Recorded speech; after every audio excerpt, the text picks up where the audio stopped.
There we go. Fantastic. Hello, everyone. Welcome. Hope everyone is doing well. Good to see everyone there zooming in. Amazing. Videos on if you can. It's so lovely to be able to see you. Absolutely. You will notice you are on mute. We have so much planned for today, and I'm super excited. Hey, just as we gather, can you just pop in the chat where you are in the world and what you do creatively? Right, pop in the chat just as we get underway. We've got lots more people joining us as well. Just popping in the chat there where you are in the world and what you do creatively. Pop that in the chat just as we get underway. Amazing. There we go. People are starting to pop in the chat there. If you've just joined us, welcome. Super excited about our amazing workshop today. Pop in the chat where you are in the world and what you do creatively. And then start to try and see if there's some other people who are in a similar place or doing similar things to you as well. Amazing. I can see Jack there in LA. Fantastic graphic design. Brett, Kansas City. Rachel, amazing. Hey, illustrator and graphic design in Phoenix. Richmond, VA. There we go. I love it.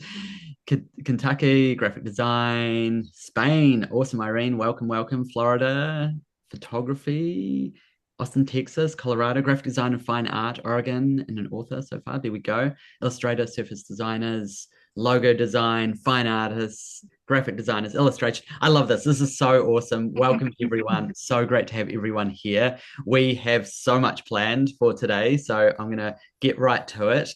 You are at the right place. We are here for an amazing workshop all about growing your visual creative business, even if you're stuck as well. We also have some of my team, the Flammable team here as well, Paul, Alyssa, and also Celeste supporting in the background as well, and then Gillian and Alina. We're going to get right to it. So, Alina, do you want to give us a bit of an introduction to introduce yourself?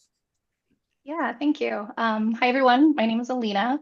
I'm actually recovering from a bit of a cold, so if I've got a little bit of a scratchy voice, please give me some grace. I am a graphic designer based in Colorado. I have my own design studio called Alina Osika Design, where I help mission-driven businesses with graphic design, environmental design, and web design solutions that prioritize accessibility. I've run my business for about 10 years, 8 of which were part-time along a full-time in-house gig with a few higher ed institutions. And about a year and a half ago, I decided to switch to full-time freelance. And despite having run my business for about 8 years, I didn't really know how to build or grow a sustainable business. And so I ended up meeting Logan, and he and his team really helped me flip the script with my business. With his team's help, I've doubled my monthly average income in the last 6 months, which has been an absolute game changer for me. So I'm excited to be here with everyone as we talk more about growing your creative business. Awesome, Alina. Thank you so much. So appreciate you being here today as well. Jill, do you want to give yourself a bit of an introduction as well? Thank you. Hi, I'm Jill. I'm a self-taught illustrator, and I specialize in detailed natural history and children's book illustration. Nature is really central to my work, and I spend a lot of time working with non-for-profits, businesses, authors, and private collectors. And like Logan's accent, you can sort of tell that I'm not from the US. I live and work in Australia, so it's a nice early morning for me. I started illustrating about 7 years ago after I had a baby, but I really only started working full time about 6 months ago. Prior to that, I worked in ice cream product development and then I transitioned to film special effects, so absolute opposite ends of the career spectrum. So my journey was certainly not direct, but when I started doing art and I had absolutely no training, but I knew I really loved it, I just didn't know what to do with it now that I had it. And as I mentioned, I had a young toddler and my husband was a shift worker. So over time, my art was really squashed into these tiny little nap-sized gaps. And I'm sure every parent knows out there what it's like. And my paintings, what I painted had to just be perfect and likable and ready to be sold. And I realized I was really struggling being a creative and I wasn't making much money and I'd squashed all the passion out of my work. I loved what I was doing, but I knew something was really wrong and I didn't know where to start. That's when Logan and Flammable Entrepreneur appeared one day in my Instagram feed. Logan completed his Entrepreneur Masters and is the founder of Flammable Entrepreneur. He built and ran his own successful creative company for over 11 years, gaining real insight into what it takes to make creativity possible. And through his work with teaching in universities and creative programs, and really recognizing a need for business guidance for creatives like me, he now coaches hundreds of creative people around the world, such as illustrators and graphic designers, helping them with confidence and momentum and increasing revenue. I first started working with Logan and his team, I think it was last August, so it was only about 6 months ago. And that experience was incredibly eye-opening for me. It helped me see negative habits that I couldn't fix on my own. And it opened up career paths that I thought were really only for trained illustrators. And it filled in those gaps that I didn't realize were missing in myself and my business. So yeah, if you've ever felt lost or like you don't belong, I'm really glad you're here. And we're really confident that we can give you some great advice from our own experiences. But this is something that Logan articulates so much better than I can. So I'll pass it back to you, Logan. Amazing, Jill. I really appreciate that as well. Super lovely to be here. If you've just joined us, everyone, pop in the chat where you are in the world and what you do creatively, right? Just so we can see who else is here as well. So yeah, as Gillian mentioned, I do run the Flammable Entrepreneur. I've got my team here as well, Paul, Alyssa, some of the team in the background as well today. So yeah, we support and help creative entrepreneurs, visual creatives specifically, to grow their creative businesses. Most of our clients are based in the US. We do have clients outside the US as well, including Gillian too. I myself am from New Zealand, but I am based in Richmond, Virginia. So that's where the accent confusion comes from. For some people, they're like, "Wait a minute, where is?" People do often guess Australia, but it is New Zealand. So there we go. We've got an Australian and a New Zealander on the call today as well, and ultimately the people we work with are in multiple stages, and just kind of think about where you are in that. There's people that are early stage, like trying to get things started, trying to get things moving. Maybe you're leaving a day job or you've been caring for family and you're really wanting to make this work and get it really moving. We also work with people who are further along, right? They've been doing it for a while. They're like, hey, yes, I'm bringing in revenue, but it needs to be more sustainable. And I really struggle, particularly with the business and the mindset sides. And then, of course, we have more advanced people as well. Sometimes people who have been running their own business for 10, 20, 30 years, right? And want more sustainability, maybe want to expand what they do, gain more sustainable revenue, all of those good things there. So it is very much is business coaching for visual creatives, right? Muralists, illustrators, graphic designers, that's very much the area that we work in. So I've got my team here as well. We've got Paul and Alyssa have dropped in today too to join us. They're going to be helping out in the background, answering some questions as well. But we'll get them to do a bit of a quick intro as well. Hey, Paul, I'll hand over to you first for an intro and then we'll go to Alyssa. Yeah, hey everybody. I'm Paul Corgan. I'm the creative business specialist here on the team, and I come from a creative background myself in photography over the years, and really love being part of this team because I get to talk to you about your dreams and help people figure out how to make those reality through revenue and stuff like we were talking about. So I'm really excited to be here today and learn some good things. Amazing. Thank you, Paul. And over to you, Alyssa. Hi, everyone. My name is Alyssa Harmon. I am the program manager and one of the business point coaches here at Flammable Entrepreneur. So I work very closely with Logan and Paul and the rest of our team. And yeah, I'm excited to be here with everybody. I am based in sunny Tampa, Florida. I think there were some other Floridians in the group. But I've had the pleasure of living and working all around the country. My background is in higher education, so I specialize in working with adult learners. I have my master's in higher education and a doctor of education in educational leadership. So really value building strong relationships with all of our clients and appreciate all of you being here today. Amazing. Thank you so much, Alyssa. And so great seeing everyone popping into the chat there as well. So amazing because this is about interactive and community elements as well. So I love that people are getting to connect. Awesome. Now, we are going to be giving away some free calls at the end of this workshop today. These are free calls with Paul, Alyssa, and Zach from the team. These are to really consolidate what you learned from today and to help give you a bit more of a boost, help support you with the dreams, the challenges, those things there. So do stick around. I will be dropping literally a calendar link in that you can just book a free call for a time in the next week or two. So I'll share that at the end. If you have just joined us, you are at the right place. This is all about how to grow your creative business, even if you're stuck. We have myself, Logan, Elliott hosting. We've also got Paul and Alyssa from my team, and Alina and Jill, some of our clients. So congratulations for showing up. Everyone's busy, right? Is everyone here not busy, right? We are all busy, okay? And I love that you've all showed up here to really focus on learning, right? Learning and taking action. And part of that is showing up to learn. This may be one of the most important workshops of the year, and good time to do it because it's right at the start of the year as well.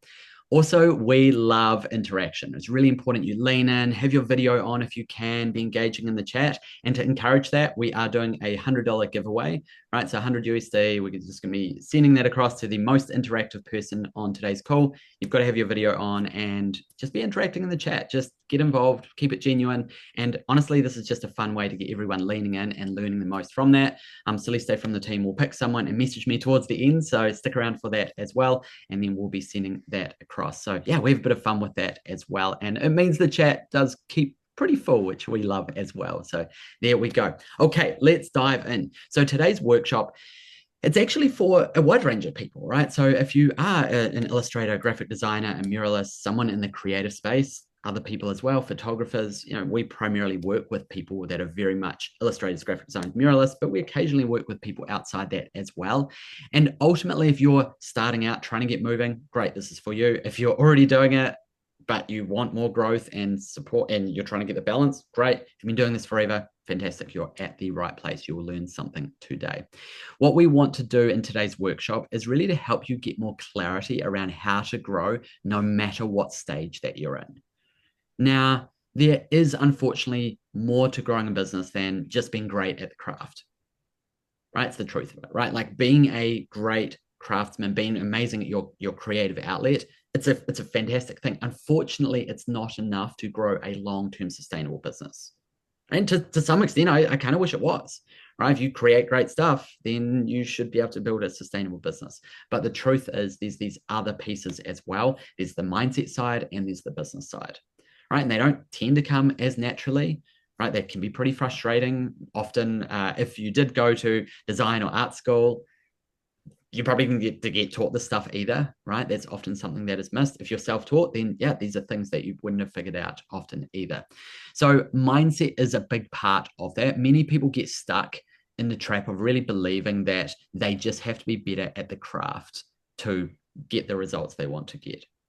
But actually, we've got to really shift that mindset and go, hey, there's other pieces in here, particularly the business stuff and also the mindset stuff itself as well.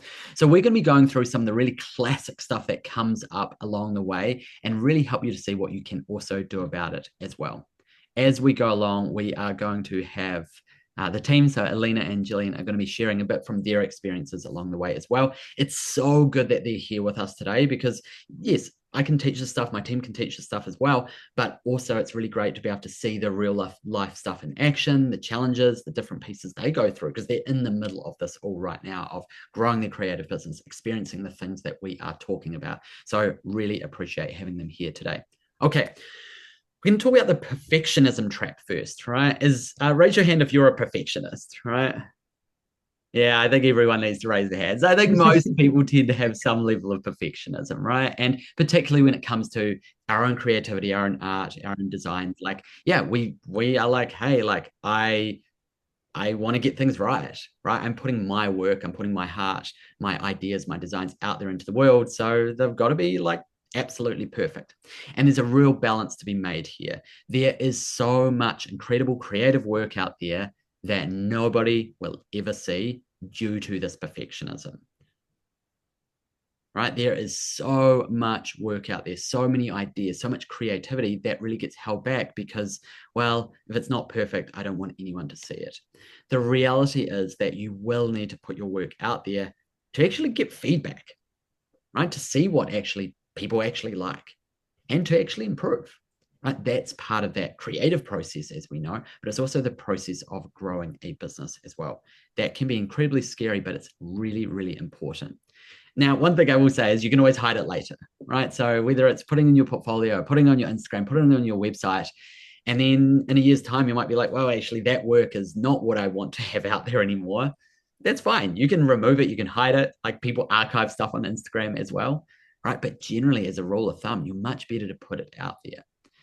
Often we really find as well as most people think their work is not perfect when actually it's really high quality. And a lot of other people would probably say it's really up there in terms of that quality, right? So one of the balances of building a creative business is that you're just going to have to build and produce a lot of work.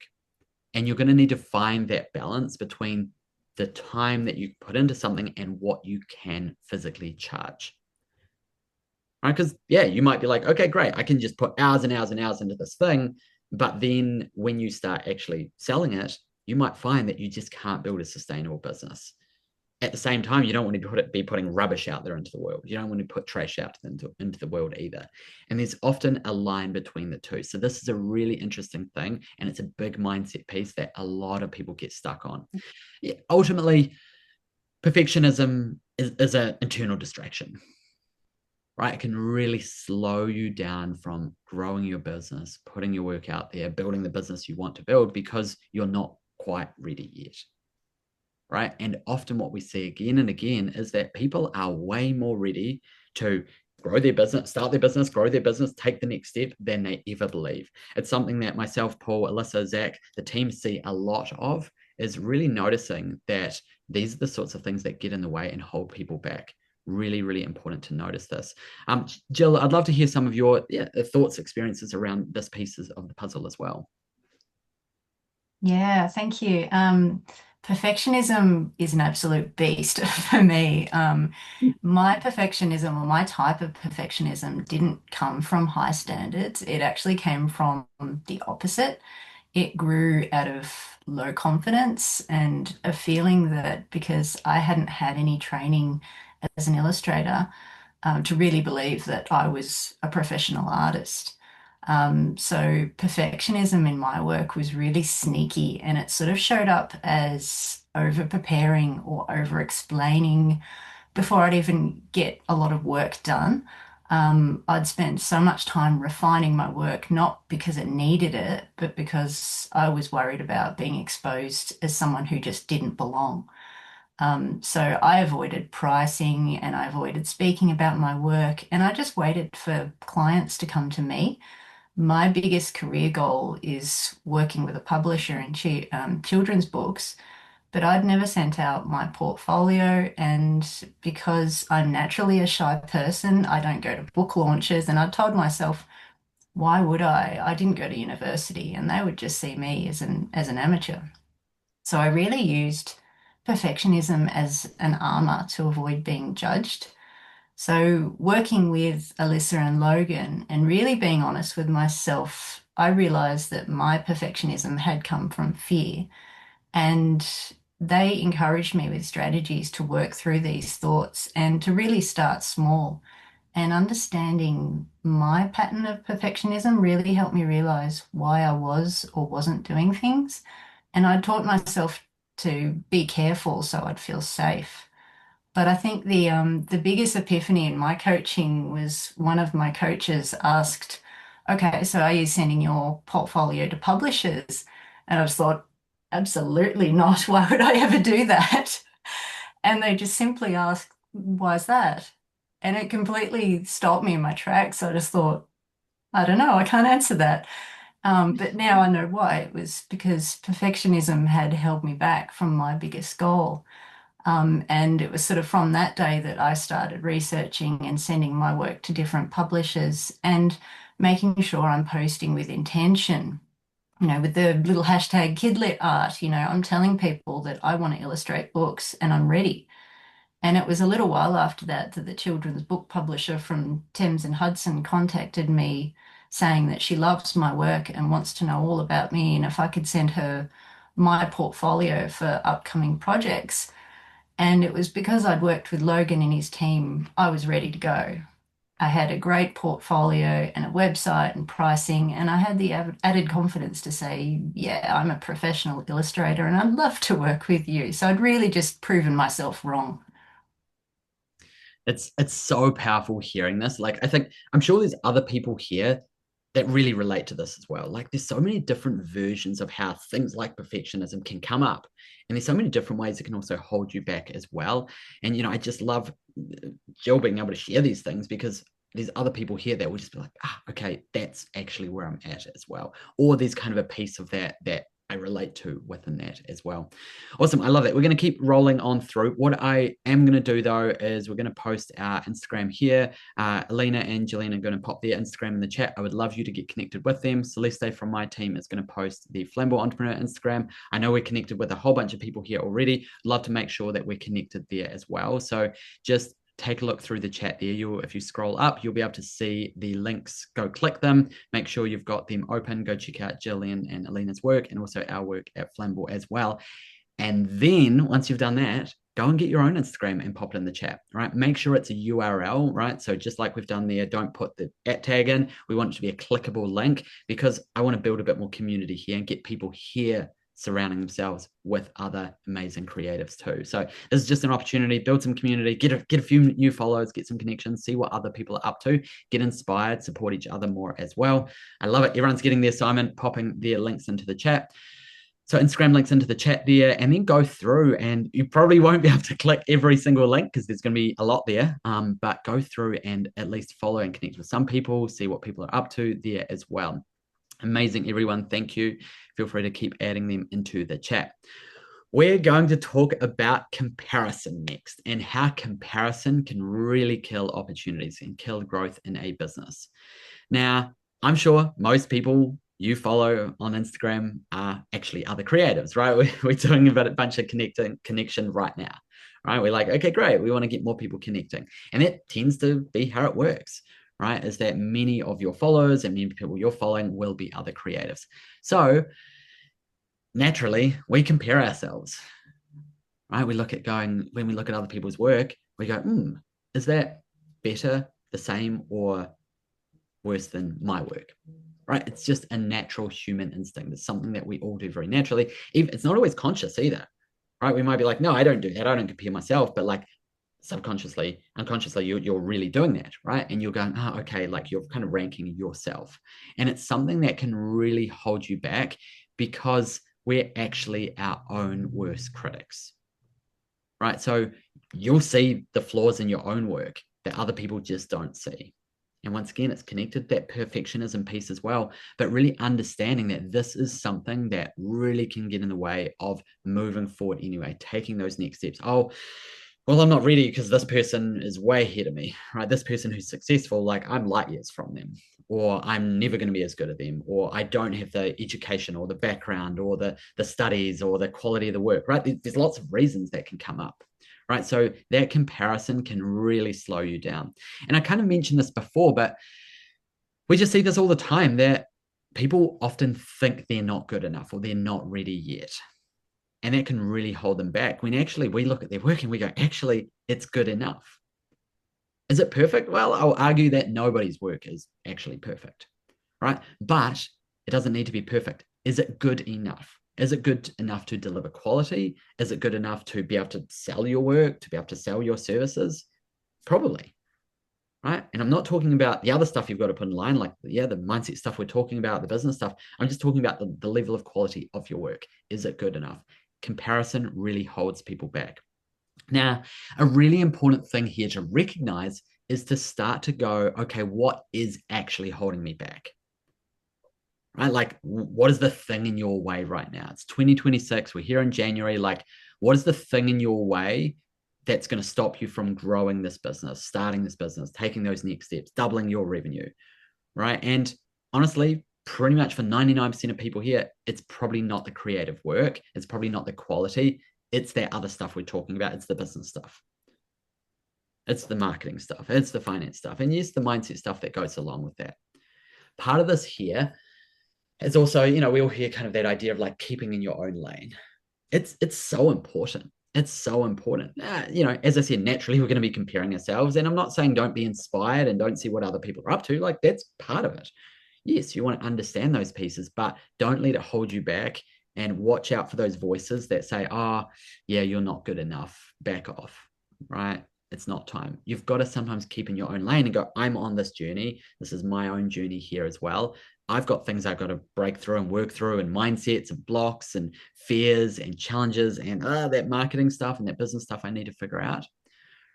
The truth is that there is always going to be people out there that are better than you in your art form. And there's going to be people out there that are always worse than you. But two things. Number one, A, is you're not very good at deciding the truth, right? Because of that comparison. And also, there's plenty of opportunities out there anyway. Right. And I saw, I think it was Jack in the chat there as well, mentioning earlier on, like, you've got the whole of the US, those of you in the US, those of you in other countries, like, to find these right people.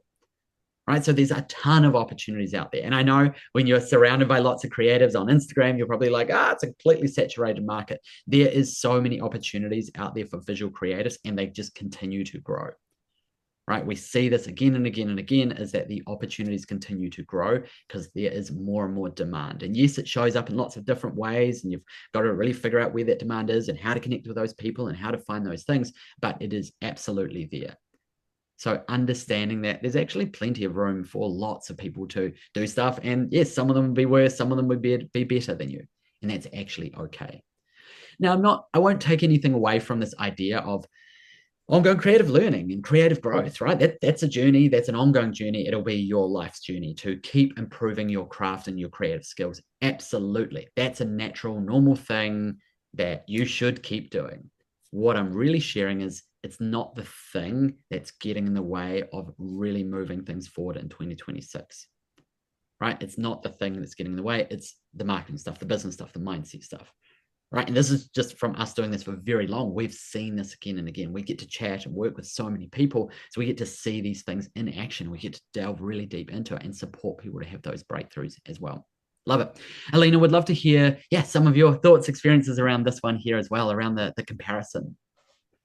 Yeah, no, for sure. And I think it's definitely hard, right? We're in a visual industry, right? So it's so hard not to compare yourself to other creatives, especially when things are so readily available on Instagram, on social media. Like Jill, my path to graphic design wasn't linear, right? I didn't take like the traditional BFA route. I actually began my career as a classical musician. So I was a flutist. I eventually couldn't, keep up with the physical demands of that industry. So I went kind of behind the curtain, learned a lot about arts administration, where I learned about things like community building and grant writing and marketing, and discovered my love for graphic design. And because I pivoted to design later in my career, I constantly compared myself to other designers, right? I would see things on Instagram and I would say, man, I'm not good enough, right? I can never do that, XYZ, whatever it is. So why bother trying, right? And for me, that manifested itself in really low confidence, which my clients, right, could tell. They could feel that. I didn't market myself. My Instagram is very, very small right now because I didn't want to put myself out there. It was very scary to do that. So comparison really did kind of stop me in my tracks, stop my business growth, because I wasn't putting myself out there. And the thing that I love about, Paul and his team is they really do meet you where you're at. Their program is not, it's not, cookie cutter. They really kind of talk to you and learn about what you want, what your path is, who you want to work with. And through that process, I've kind of learned to be authentic, right? To own my own story and my own, creative journey. And I feel like my clients respect me so much more now that I've owned that, because my confidence is higher, right? I'm coming to them with a really good understanding of who I am, who I want to serve, right? The work that I want to do. Yeah, of course, I still compare myself to other creatives, right? That's always going to be there. But I think being true to yourself, being true to your craft, is really important in our journey. And that doesn't mean we can't celebrate other creatives, other designers, on Instagram and through visuals and social media like that. But for me, I think owning my path has really made a big difference in my business and in my own confidence and mentality as well. I love that. Thank you so much, Alina. And once again, good to hear these things and understand these things that people are going through as well. I've just been reading through the chat and there's so much good conversation happening there as well. It's so, so powerful. And I know Paul and Alyssa are, checking things and replying to things where they can as well. There's a lot happening there. I just wanted to jump into this one thing here that Richard shared in the chat. I'm trying to fight the idea that design is too competitive to actually make money. I don't know how true that is. And I think this is a really interesting thing for us to just briefly talk about because it's also related to everything here in this workshop. There's this saying, which is like, if you think you can, if you think you can't, either way, you're right. And it's kind of true in so many ways, and related to this is that if you believe that these industries are too competitive, there's not opportunities, then that will be true. There won't be opportunities for you. Right? Because why would you bother putting yourself out there if it's really competitive and there's no opportunities, right? It's going to be a self-fulfilling prophecy, right? Now, I'm not saying you don't monitor what's going on and see what's going on and these changes and things keep shifting, absolutely. But there's lots of opportunities out there. Yes, AI changes things as well. Yes, Canvas changed things over the years too, but there is still lots and lots of opportunities and they continue to grow. But the belief part is really interesting. Right? Because if you say, you know what, they are out there, I just need to get creative and find the opportunities. Yeah, I'm going to have to figure out this marketing stuff. Yeah, I'm going to have to put myself out there and I'm going to have to work through these mindset things that Logan and the team are talking about. But when you believe that, you will do the work and you'll put yourself out there and you'll find the opportunities. It's also a self-fulfilling prophecy. Right? If you believe, well, no, it's too competitive and that's the voice and that's what you say to everyone, that's what you say to yourself, it's true. Right? Because you're not going to be the one putting yourself out there. You're not going to be the one figuring out the marketing. So it's actually, you're going to be proving yourself right either way. It's a really interesting mindset and it comes up a lot in business. And this is an age-old thing that happens in our minds as humans, right? Our beliefs are things that we support and we take action to support our beliefs as well. I'm not saying you're automatically just got to flip a switch and say, oh, okay, I believe it's all great. It's like, no, this stuff takes time and it takes effort and takes working on as well. What we're going to talk about next is fixed versus growth mindset, right? Fixed mindset versus growth mindset. You may have heard these things before. Fixed mindset is essentially where you can't learn anything. Right? Can't teach an old dog new tricks, right? The idea here is like, hey, like I am who I am and I can't learn new stuff. We kind of go through a learning phase at school as teenagers. Some people go to university and then we're kind of where we're at now, right? I've never been good at maths. I'm never going to be good at maths. So I've just never been good at that marketing stuff. I'm never going to be good at it. Right? Now, that is a fixed mindset. Growth mindset says anyone can learn anything. Maybe it's hard to become an expert in anything, but we can certainly get better and work on it and improve those skills. Right? You don't need to be like a world-class marketer to be able to market and get in front of people, but you probably can improve your skills around this stuff, even if it's not exciting, natural, normal, right? There is ways to lean into this stuff as well. So fixed mindset, growth mindset. I want you to really realize here is that most people in the entire world operate by fixed mindset. Right? Most people operate by fixed mindset. That's how their minds work. Now, that might be you. That might be, if it's not you, it's probably your friends, your family, right? Most people tend to have more of a fixed mindset. Now, obviously, it's a continuum. It's not that you're either one or the other. It's about different topics and different things and different mindsets and you're different places on the continuum. But most people tend to have more of a fixed mindset than that open learning growth mindset. Right? So understanding that we're surrounded by that fixed mindset is really important to understand. Growth says you can actually learn anything, and embracing that mindset, once again, it's that self-fulfilling prophecy. If you think you can, if you think you can't, either way, you are right.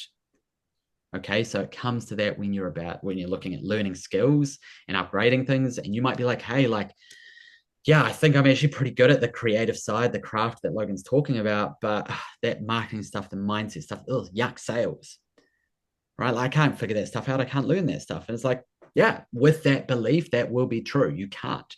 We can't do anything that we ultimately don't want to do, we're not willing to do, we're not open to doing, right? So part of it is opening up to then and going, you know what, like, okay, yuck, sales, marketing. But you know what? I'm going to learn some of the basics. I'm going to figure out how to do this stuff. I'm going to start taking action in these areas. And it doesn't need to be perfect, but I do need to really learn. Part of building a business, right? Because that's what we're here for, right? Like, there's nothing wrong with having a creative hobby, visual creative. The work we're talking about can be amazing creative hobbies. I love it. But if you're like, hey, I want to grow a creative business, we've got to recognize, yes, there's the creative side, there's also the business stuff, right? That's the truth of it there as well. So part of building that business is you're just going to have to do a lot of stuff you haven't done before. And you're going to need to figure stuff out constantly, right? It's outside of even creative businesses. This is an ongoing thing in all businesses. There's a lot of new learnings, new figuring out, new stuff to go work through, right? And if you take that road of like, well, I don't know, so I can't do it because I don't know. Well, it's just not going to work. And you'll never know how. We all have to start somewhere with every skill. Same with your creative work, right? You started somewhere with that, right? I'm sure you really were really bad, right? And there's a time where you definitely couldn't sell your services, products, your designs, your creativity, right? But you worked through it, you grew, you built creative skills. It's the same when it comes to these other pieces of the puzzle, the business side as well, right? There's things to learn, things to figure out, and actually learning is an important part of it, right? So learn this stuff, get mentors, get coaches to help teach you and guide you, build community around you, right? Build community around you of the right people. Find those people that do have that growth mindset and hang out with them, spend more time with them. This is absolutely important, and community is such a powerful piece of this, even through what we're doing today, getting people a bit more connected. So powerful. Jill, we'd love to hear some of your thoughts and experiences around this one here as well. Yeah, fixed mindset is tricky. For a long time, I had a fixed mindset about my art. I'm self-taught, I'm a mum, I'm too old, and I felt like the roles that I wanted in professional illustration were only for people with formal training. And I kept telling myself, I don't have the right background, I'm not qualified, and if they hire me, they'll see the real me. And I would see other artists getting opportunities and assume that they just weren't meant for someone like me. I'd created this world where I needed a certificate to be a professional illustrator, and the reason I wasn't getting the work was because my art was no good or the other people were just lucky. And eventually it slowed down my growth and my creativity and really almost destroyed my confidence. Working with Alyssa and Logan really helped me understand that being a self-taught artist or being a parent or taking an indirect career path doesn't make me less capable. It makes me more resilient and adaptable. And they helped me notice ways that I was holding myself back and gave me great strategies to move forward. I'd spent a lot of time using should or only statements in front of other people, such as, oh, I should have released my book by now, or, oh, no, I'm only self-taught. But now when I have those thoughts, I really try to reframe it by, I'm running my own race, and what's one small thing I can do now to move forward? And once I sort of changed my fixed mindset that only university trained people were the ones that could succeed, I was really starting to take more opportunities that I would have normally avoided and started calling myself professional more confidently. And I realized that growth or success isn't about matching someone else's path. It's about wanting something enough to show up, and you do the work. You give yourself permission to be seen by the world. And I know that every path looks different. I spent a lot of time waiting for someone to tap me on the shoulder and say, you're not supposed to be here. And, spoiler alert, no one ever did. And that's why it's important to share our stories and experiences, because when we talk honestly, we make that path just a little bit clearer for someone else. And I was where you guys are on the other side of that screen 8 months ago, and now you're taking that first step. And so absolutely pat yourselves on the back for that.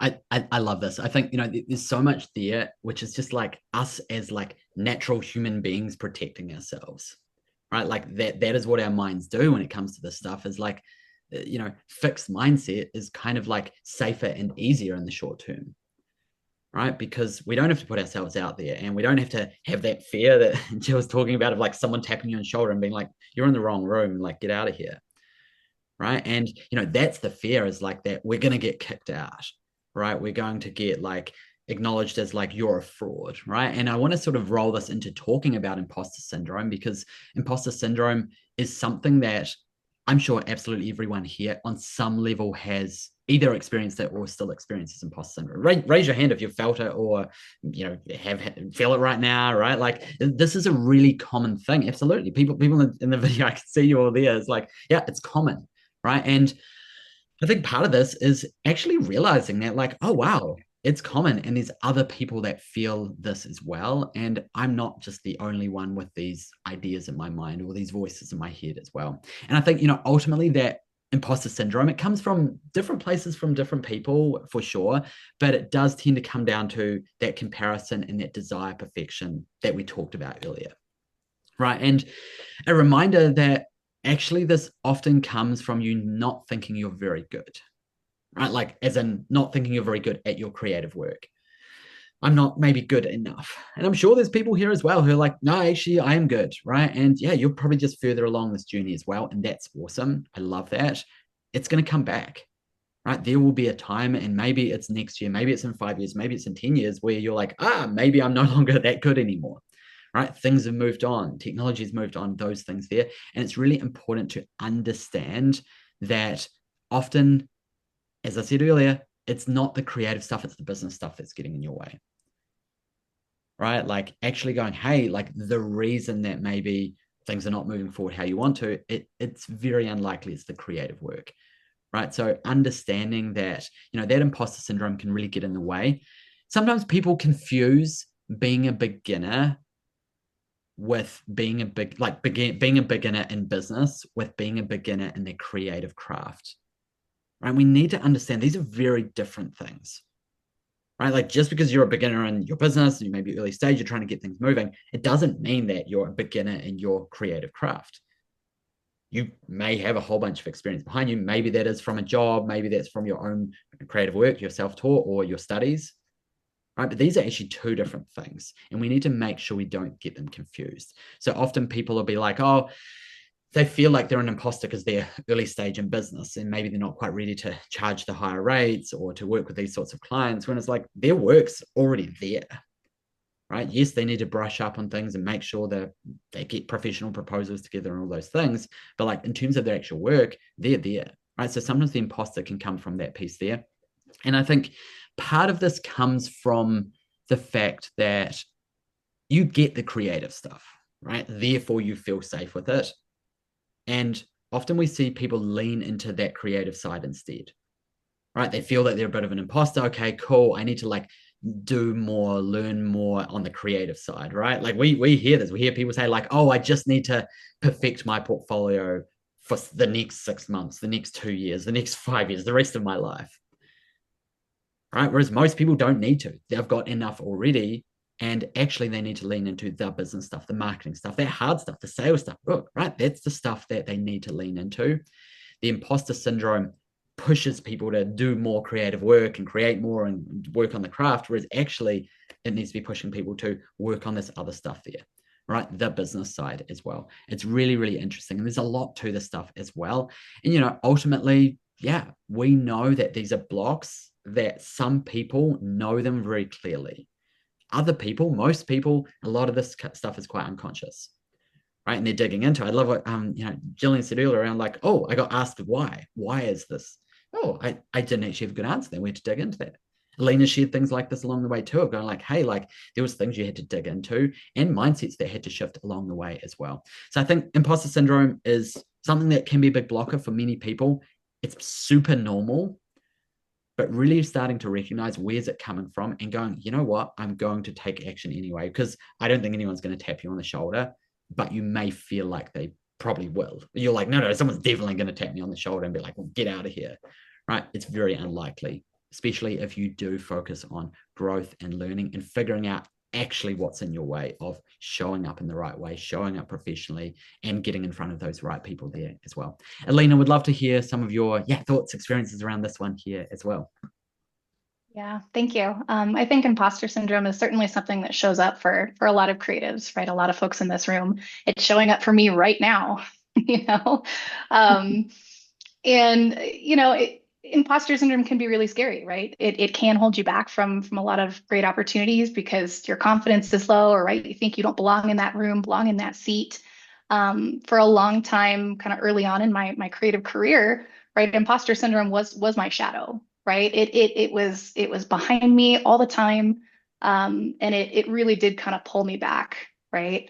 Which was really hard because I could see that it was happening, but I didn't know how to get past that, right? To find that confidence to say I do belong here, right? My work is good. Um, and I think addressing some of those questions, addressing some of those fears for me was a big game changer. I've learned to recognize when those feelings of imposter syndrome come up, right? I have that awareness. And instead of shying away from those feelings like I used to and seeing them in that negative light, I lean into them and I celebrate kind of those scary, nerve-wracking feelings like I'm feeling right now, because it's an opportunity for growth, right? And as business owners, I think it's so magical that we have the opportunity to put ourselves in scary situations to grow, right? As a business professional, as a creative. So I like to celebrate the fact that I get to do hard things, instead of shying away from them. I think you're muted, Logan.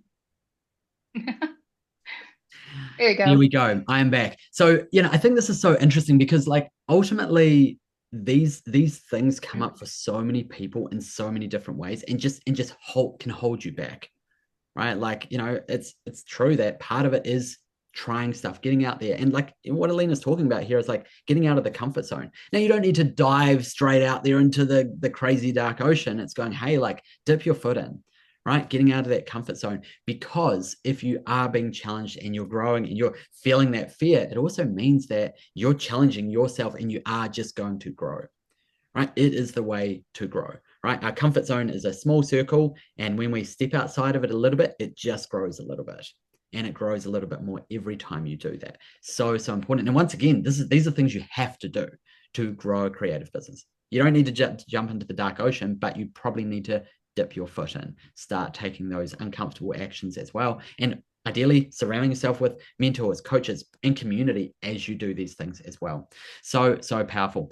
Awesome. We've talked about a ton of stuff here today. Now, I also want to recognize that we haven't really been able to talk much about the marketing, the business side, in terms of what you need to lean into as well. So really making sure you're aware that is something you're going to need to lean into, right? Like having more clarity around what's in your way and the mindset stuff is fantastic. We've delved into a lot today, but ultimately you're going to have to dig a lot deeper beyond what we've shared today, and you're going to have to figure out this other stuff, the marketing, the sales stuff as well. The truth is this workshop has really just touched the tip of the iceberg today, which obviously is powerful, but we are going to help you even more today from that. So we are offering some free clarity coaching calls with my team. Paul, Alyssa, Nadine, and Zach from the team have their calendars. I'm going to be sharing in the link.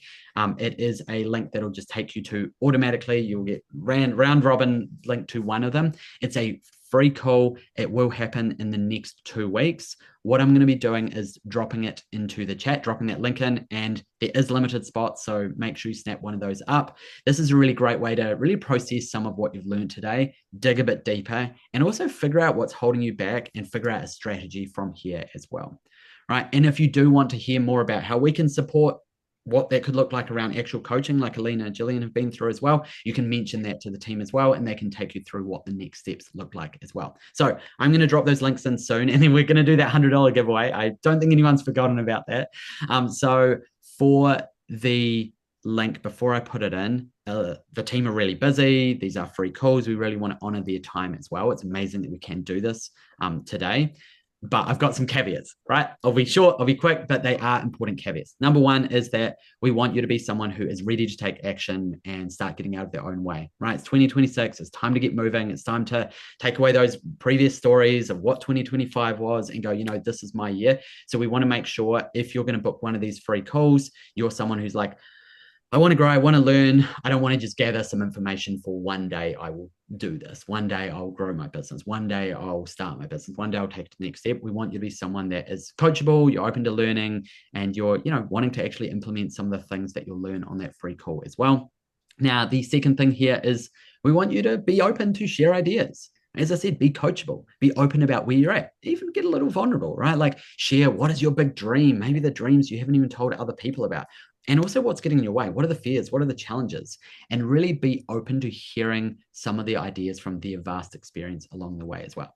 Growth mindset, or even practicing a growth mindset, is absolutely essential.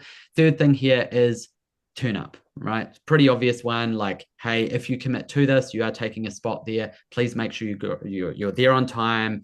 Video must be on. You're at a table. You're not in the car. You're like, hey, you're ready there. You're allowing time afterwards. You're not holding your phone, making them dizzy. It's like their time is so valuable, and this is such a powerful thing that we can offer, but we do have limited spots, so we don't want to muck them around. And then finally, there will be some prep information. Celeste from my team there will be emailing you to fill in a form. It is included in the links as well when you book. It's a short form that will help the team to prep so you can get the most from that call as well. So make sure you get that done well in advance as well. If you're happy with all these caveats, can you just pop in the chat yes, or happy, or fair, or reasonable, just something around that. So this is our agreement. Bonus for emojis, if anyone pops emojis in the chat saying yes, good, absolutely, I get it, sounds good, agreement. Amazing. There we go. Yeah, there's an emoji. Amazing. 100%. Excited. I'm good with it. Great snuggles. There we go. Yes, I love it. Okay, cool. I'm going to pop that in the chat. We only have limited spots. Try and get them as soon as possible. We actually have sometimes for tomorrow. Try and get it this week while things are really fresh as well. I will pop it in the chat a couple of times because already the chat's moved forward. But I'd love absolutely everyone here to book in that call if you're happy with those caveats that I've shared with you as well. As I said, we've got limited spots. We probably will run out of them, but go and grab a time. If the first time doesn't work, you'll just need to try and get another one because there is quite a few people here today as well. We've got a good number there, but make sure you're taking action on that rather than waiting. Okay, good. We have a little bit of time left, so we are going to dive into a little bit of Q&A. I'm going to get Alyssa on this first question here, and then we'll be doing the $100 giveaway after a couple of questions. I think this is a really good one. Someone sent this in advance saying, how do you deal with rejection? How do you deal with rejection? Alyssa, over to you. Yeah, such a great question and very relatable, right?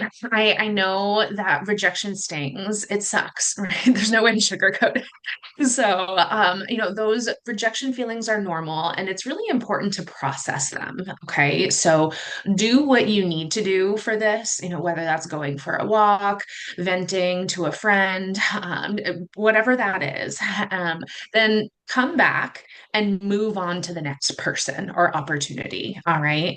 There will always be more opportunities out there. Growth mindset, right? So just try to understand that this is a numbers game. And if you stop marketing, if you stop trying, sure, you're not going to have to deal with rejection, but you also won't be growing a business. So keep in mind that even the best of the best and the most experienced in this field and every field deal with rejection in some capacity and have dealt with rejection a lot in the past in order to get exactly where they are. So the best thing that you can do is keep showing up, keep taking imperfect action, and remember that even though rejection might sting, you are strong and capable, and rather than giving up out of fear of it happening again, the best thing you can do is keep on trying and continue to put yourself out there. I love it. Thank you so much, Alyssa. I feel like there was multiple mic drop moments there I was having. And I think, there's so much magic in the stuff of like, actually, this is the truth of what's going to happen. You are going to be rejected, right? The fear of rejection, because it might happen, is like, yeah, when we start accepting it, it probably is going to happen, but you're going to learn and you're going to grow, as Alyssa said as well. Paul, this next one I'm going to send your way. I think it's a really interesting one around like being good enough. So the question was, how do you know if you're good enough to get paid for your work? How do you know if you're good enough to get paid for your work? Yeah, we get that one a lot on the calls, and people are often, the imposter syndrome comes in, right? And so they're wondering, is my work good enough? And they're doubting it because they're trying to sell on print on demand or whatever, and nobody's buying, and it's not actually a tell of their work being good or not. I think the first thing is to get feedback on if it's good, and you've got to choose the right people to give you feedback. So that would be a good thing we can do on the call that we offer here for free. We can kind of look at your work and let you know if it's good enough to be doing this professionally, or if you need to put a little more work into the portfolio. You can also look to peers. The people you connected with on the call today could be people to run this by, right? And then I think most people we talk to, we see this time and time again, they are good enough. And so if that's the case, it's something on the business side. And that's the stuff we can help with. And that's where you need to put your effort because a lot of people are already there. They just don't believe in it enough. So basically, the only way to know in the end is to get paid work that someone's paying you to do this. So just get out there and try it. And maybe a first checkpoint could be this call to kind of see if it's at the level where you're ready to go. Amazing. Thank you, Paul. I absolutely love it. Another question we got sent in was, how do I know if I'm ready to leave my day job and go full time? So I'm sure we've got people here that have been running their own business for maybe decades or a long time, and you're just really wanting to be more sustainable, maybe expand your revenue streams, work on your mindset, work on the business side. Fantastic. I'm sure there's also people here that are like, hey, like, I have a day job or I have a situation where I want to go full time. How do I know when I'm ready? Now, the best time to grow a business for these people is actually build it whilst you have the security of the day job, right? And in that time period, like, learn more about business, get some more clients, like start having a list of past clients and work on your mindset, your confidence, get things set up more, right? Do that whilst you have the security, whatever that security is, whether it's a day job, whether it's support.